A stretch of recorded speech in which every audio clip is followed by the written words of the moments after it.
Olá, participantes do 25º IAC. É um grande prazer estar falando com vocês.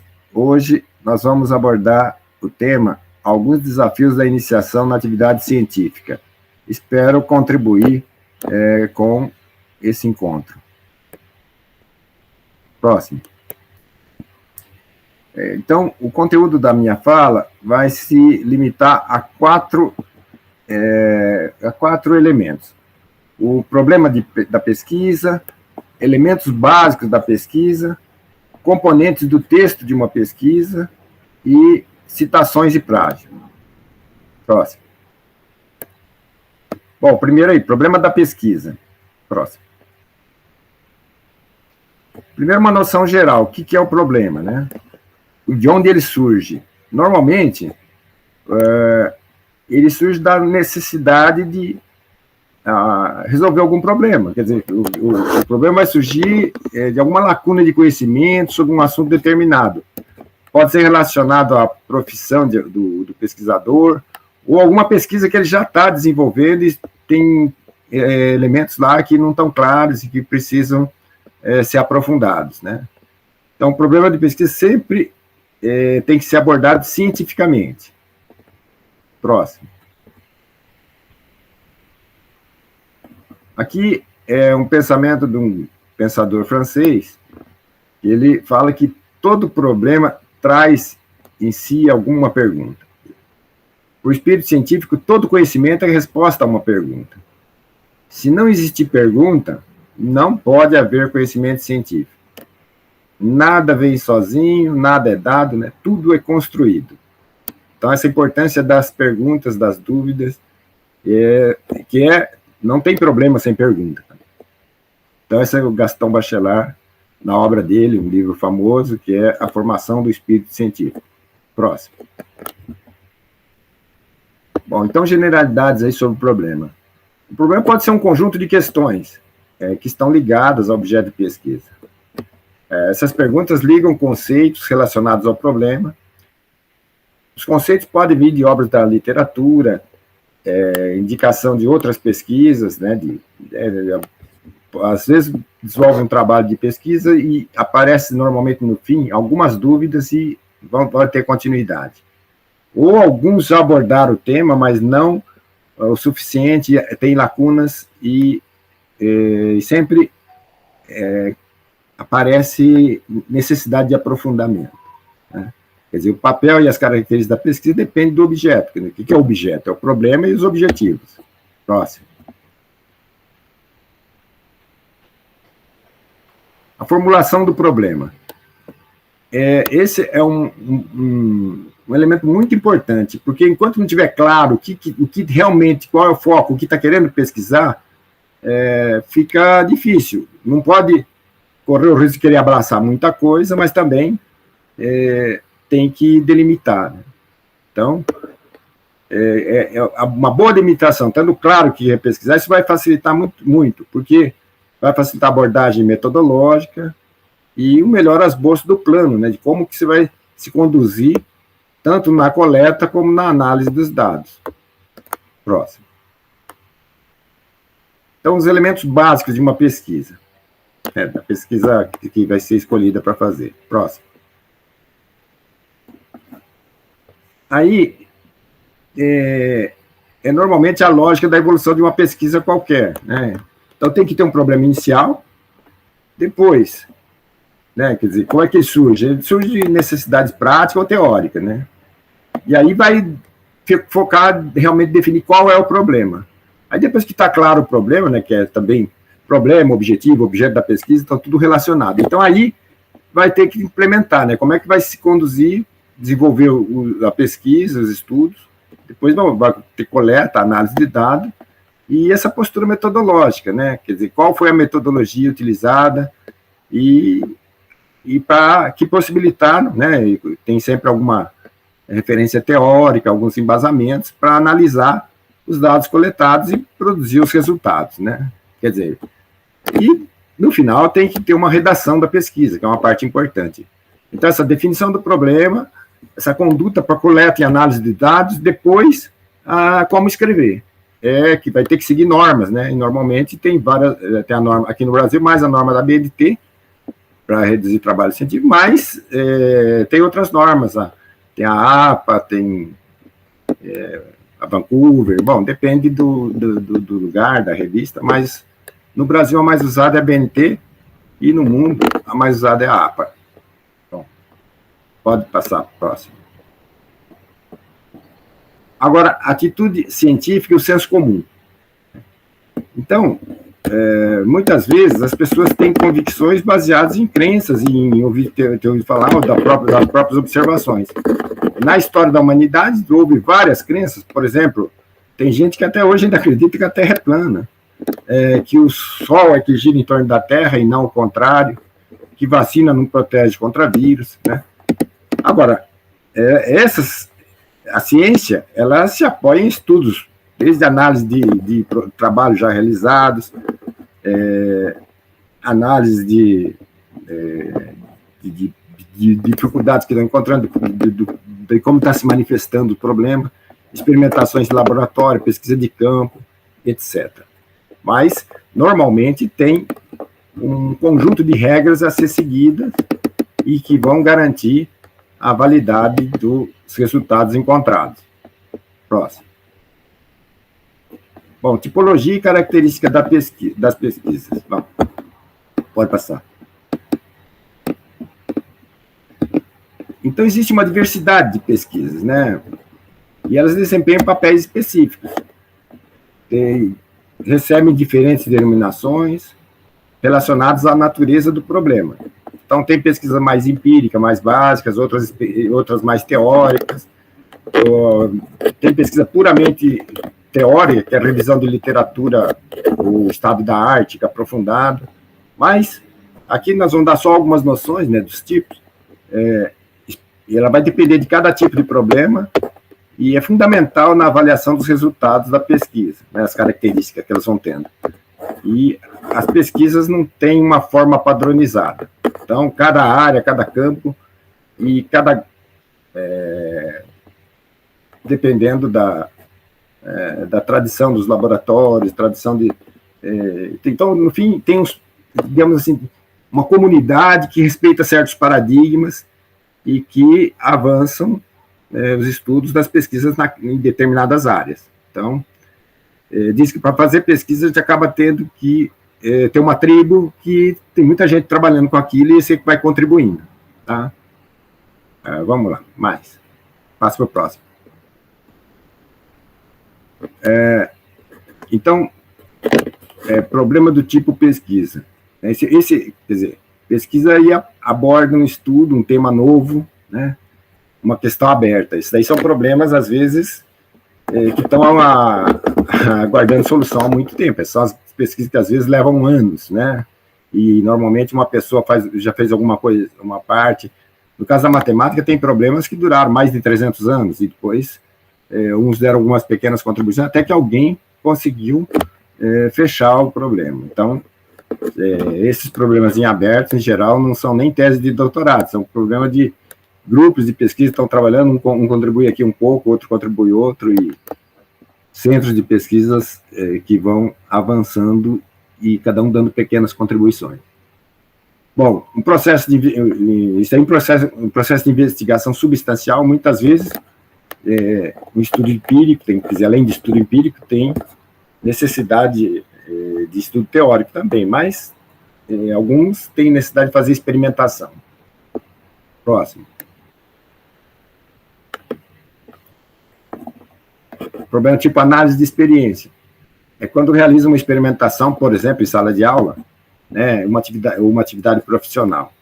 Centra-se na apresentação de um experimento e sua análise, comparação com outras atividades similares.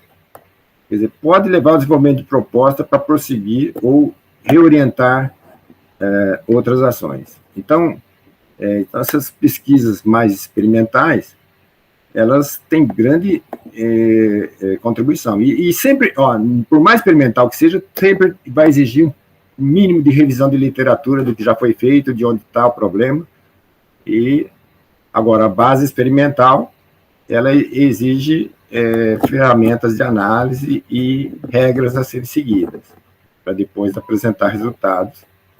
E, em geral, são pesquisas muito, muito úteis, e é o que eu chamo, tem pesquisas básicas e pesquisas mais aplicadas, né?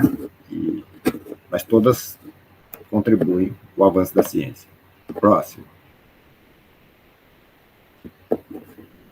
Então, como eu disse, por exemplo, problema de revisão bibliográfica ou compilação. Essas pesquisas, por exemplo, uma revisão sistemática, vamos analisar o que já foi feito para chegar até o que realmente está aí precisando ser, até onde avançaram. Então, é um trabalho muito sério esse, de fazer um balanço de tudo que foi feito, e na literatura, em todas, né, todas as revistas especializadas no assunto, o que elas já avançaram, e isso é que vai determinar o que falta, né, quais são os problemas que estão faltando resolver naquela área, mostra a capacidade de compreender trabalhos realizados e expressar uma visão, né, de uma posição pessoal. Olha, até aqui e daqui para frente tem que ser pesquisado. Próximo.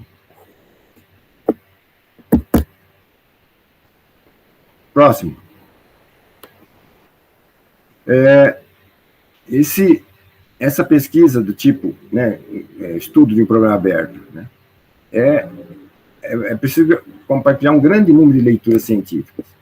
Importante para saber a apresentação do problema aberto, a descrição do problema aberto, questionamento do problema aberto.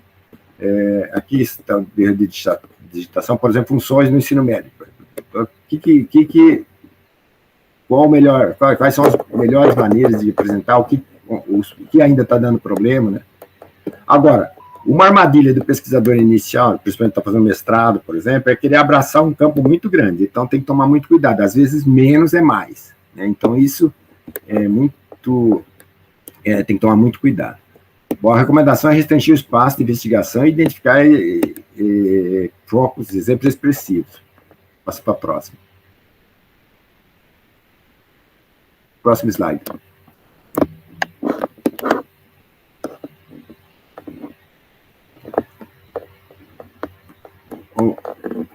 Dá para passar para o próximo? Então, problema do tipo empírico de campo, né? Trata-se de realizar um trabalho sobre um problema, né? Focos, áudio, quer dizer, aprender objeto, entrevistar pessoas. Aqui são os procedimentos metodológicos que em geral são usados. Além de observar, né? Analisar documentos, produzir documentos originais, né? No campo, mapas, dados, estatísticas. Às vezes é importante ampliar o ponto de vista e trazer as questões teóricas decorrentes do estudo de caso. Tá? Próximo. Bom, qual a pesquisa ideal? Em geral, a gente diz assim, a pesquisa ideal é aquela que a gente consegue delimitar o tempo que a gente tem, com as condições, com os dados, e conseguir, para chegar a algum resultado que satisfaz os objetivos da pesquisa. Então, o problema que estava delimitado lá, definido.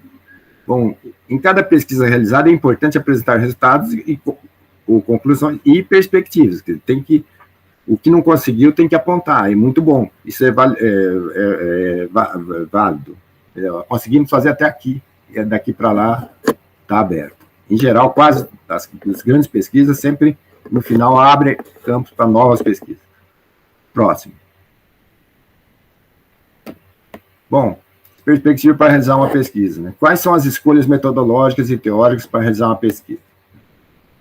Então, isso tudo vai depender das condições do pesquisador, o tempo, o tipo do problema, e, de repente, tem que fazer alguns recortes. Olha, não vai dar para fazer isso, vou fazer o material que eu tenho, o tempo que eu tenho. Então, tentar colocar dentro das condições, tanto de tempo quanto materiais e humanas, né, para realizar. O papel de cada componente da pesquisa e como se organizar para escrever uma pesquisa sobre o problema pesquisado. Isso tem que estar tudo no planejamento. Em geral, já vai escrevendo aos poucos, fazendo pequenos rascunhos e colocando para depois, no final, ter tudo escrito. Próximo. Bom, elementos básicos na pesquisa. Quer dizer, aqui seria isso aqui tanto faz, né? Ser um artigo, dissertação, tese, né? Em geral, uma monografia aí. Então, próximo.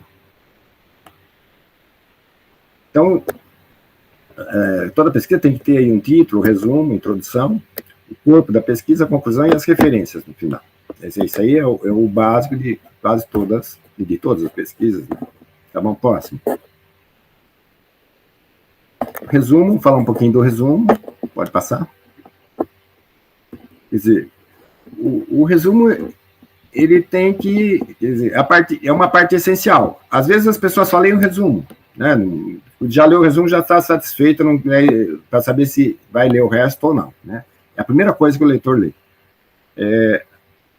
Normalmente, pelas normas da BNT, inclusive, todo resumo tem que ter o contexto da pesquisa, o objetivo, a metodologia, quer dizer, como é que você conduziu, né, e em que referenciais que você se apoia, e os resultados que encontrou, né?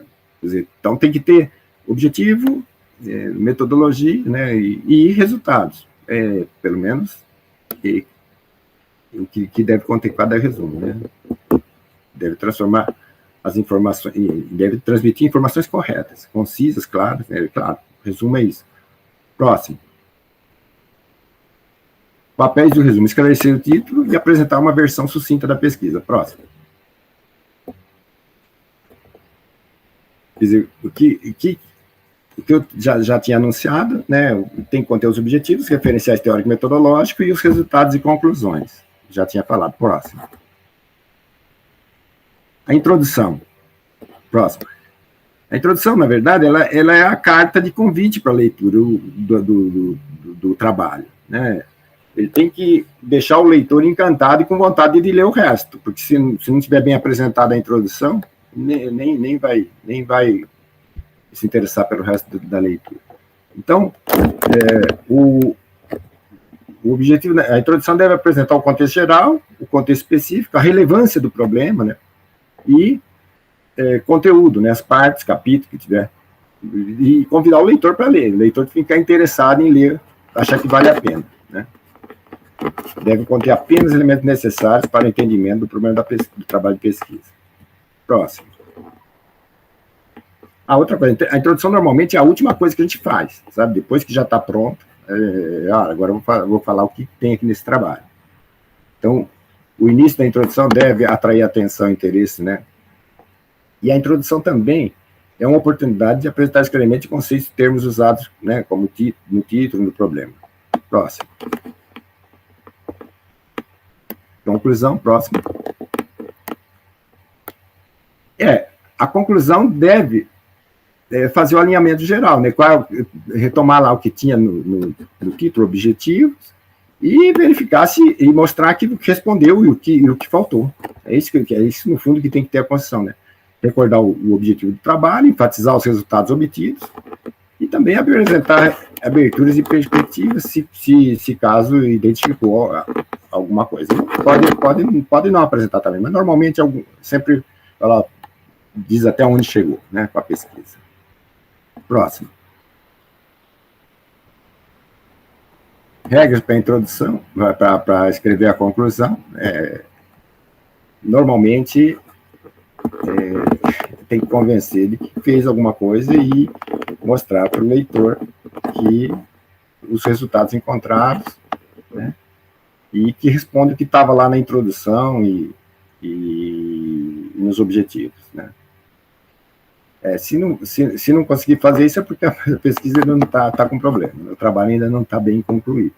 Se não conseguir responder ao que se propôs. Né. Próximo. Possíveis perguntas na conclusão, né? Qual o propósito do trabalho? O que foi descoberto? Então, essas coisas têm que estar na conclusão. Os resultados encontrados são surpreendentes, eles confirmam as hipóteses iniciais e atender os objetivos, né?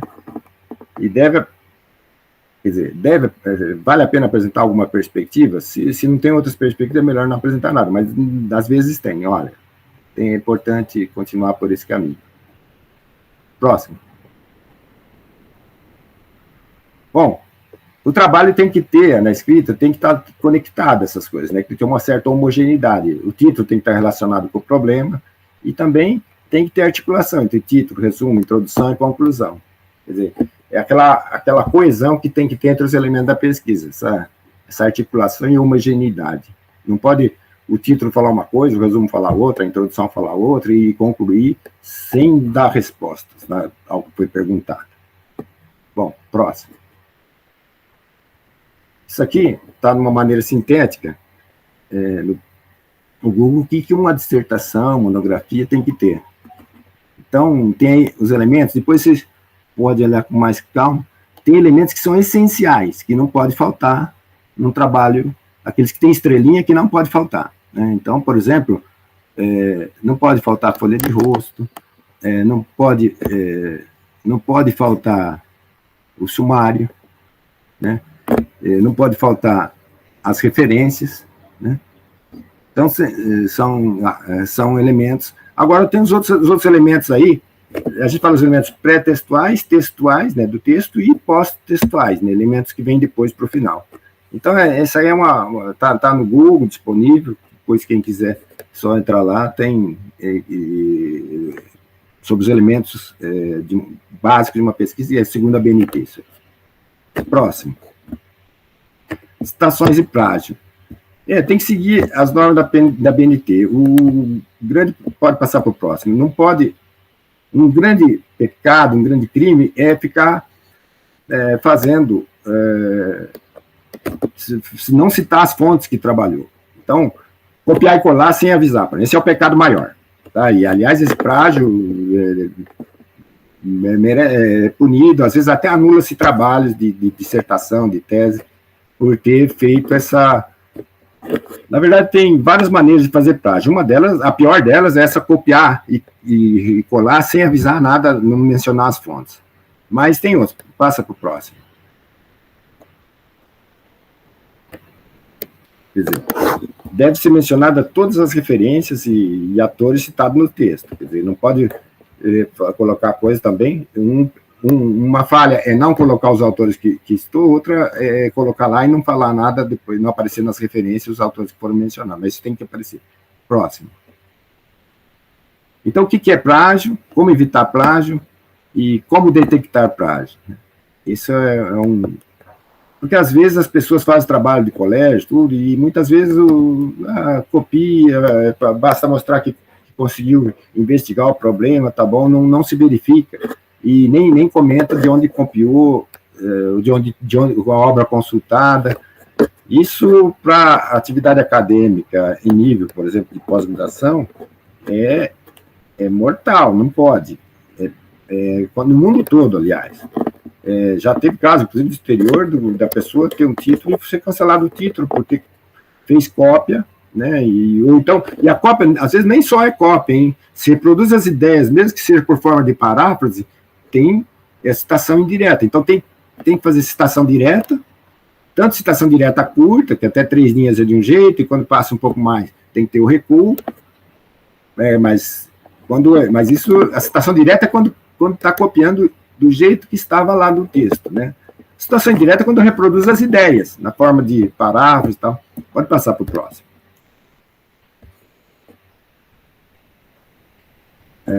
A definição de plágio é isso, quando você, a pessoa, né, apropria-se do trabalho de outro, né, e apresenta como se fosse seu, né, seja pegar trechos de texto, imagens, fontes externas, integrá-lo ao próprio trabalho, sem mencionar a origem. Isso está lá na Universidade de Laval, no Canadá, definiu dessa forma o plágio. Né? Enfim, é copiar sem avisar que copiou. Isso, no mundo acadêmico, é condenável.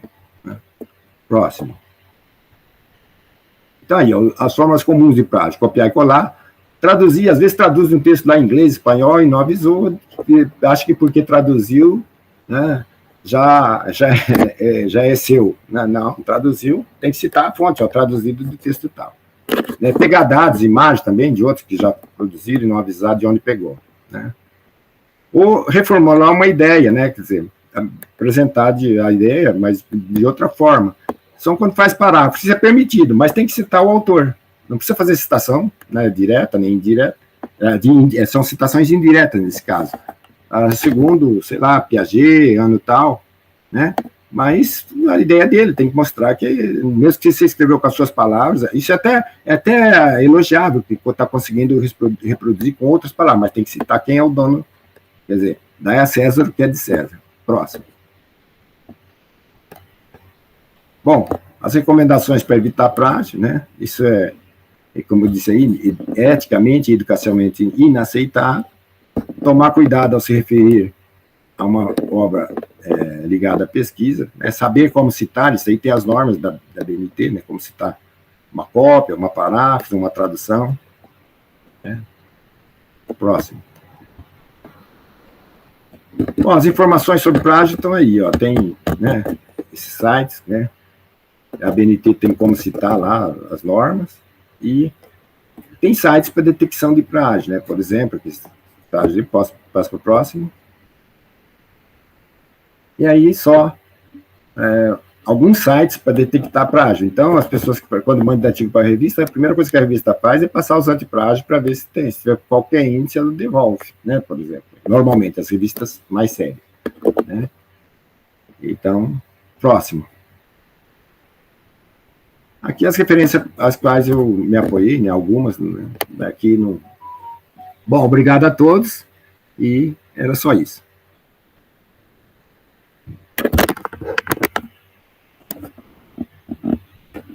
Pronto.